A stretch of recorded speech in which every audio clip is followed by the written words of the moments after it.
अस्सलामुअलैकुम हुइबे वतन पाकिस्तानियों। इमरान रियाज खान कहाँ है? क्या बेबसी है, क्या खुदगर्जी है। सब मीडिया चैनल्स वालों को, जजों को, वकीलों को, जर्नलों को, सियासतदानों को, बल्कि पूरे पाकिस्तान को मालूम है कि इमरान रियाज खान कहाँ है। सब समझते हैं, जानते हैं कि उसको फौज उठाकर ले गई है, लेकिन इसमें किसी में इतनी हिम्मत नहीं कि वो फौज का नाम ले। सबको अपनी फिक्र पड़ी हुई है, आज़ादी चाहते हो, मगर कोई और इनकी जंग आकर लड़े। खुद हाथ पांव और जुबान ये लोग नहीं हिला सकते, सब शोर मचा रहे हैं।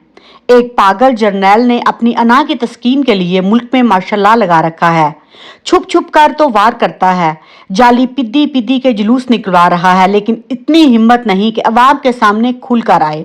और मैं आपको ये भी बताती चलूं कि पीडीएम जो इस वक्त जो है मिलिट्री कोर्ट्स की बहुत ज़्यादा हमायत कर रही है। इंशाल्लाह वक्त का पहिया एक दिन उल्टा घूमेगा और ये जो लोग आज पाकिस्तान की इन हत्ती अवाम पर जुल्म सितम करवा रहे हैं, ये इन्हीं कोर्ट से एक दफ़ा जलीलो ख्वार होंगे।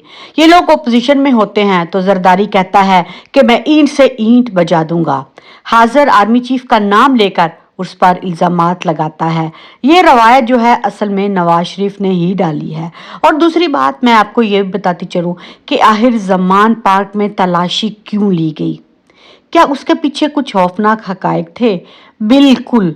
ये लोग ज़मान पार्क में तलाशी के लिए इसलिए घुसे थे कि खान की हिफाजत पर मामूर लोग पकड़कर उनको दहशतगर्द बनाकर जेल में डाल दिया जाए और कहा जाए कि खान इन दहशतगर्दों को ऑन करता था और उसके बाद इमरान खान के गिर्द घेरा तंग किया जाए। मैं ये पूछती हूँ कि फौज के कोर कमांडर हाउस पर जब लोगों ने दावा बोला तो वहां पर पुलिस कहाँ थी?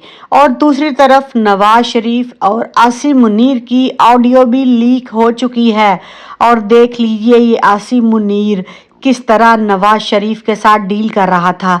नवाज शरीफ ने जब आसिम मुनीर के साथ इमरान खान को ख़त्म करने के लिए शहबाज शरीफ की मदद से जो डील की थी, उस टाइम पर उसने इसकी एक ऑडियो और वीडियो रिकॉर्डिंग चुपके से कर ली थी, क्योंकि वो जानता है ये फौज लोगों को ब्लैकमेल करती है। लेकिन नवाज शरीफ तो आसिम मुनीर का भी बाप निकला।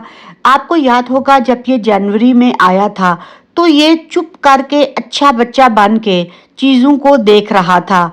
उस टाइम पर ये किसी भी किस्म की कार्रवाई करने से गुरेज कर रहा था, क्योंकि फौज की तरफ से इस पर बहुत ज़्यादा प्रेशर था।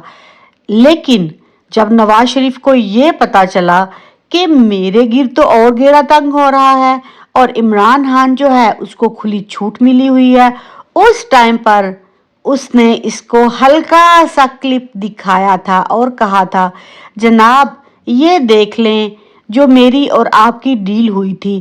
अब ये बताएं कि ये डील आप तक रखनी है या कि इस डील को मैंने पाकिस्तानी अवाम के सामने पेश करना है कि आपका अजीम लीडर और पाकिस्तानी फौज का सिपह सलार किन किन सरगर्मियों में मुलविस है।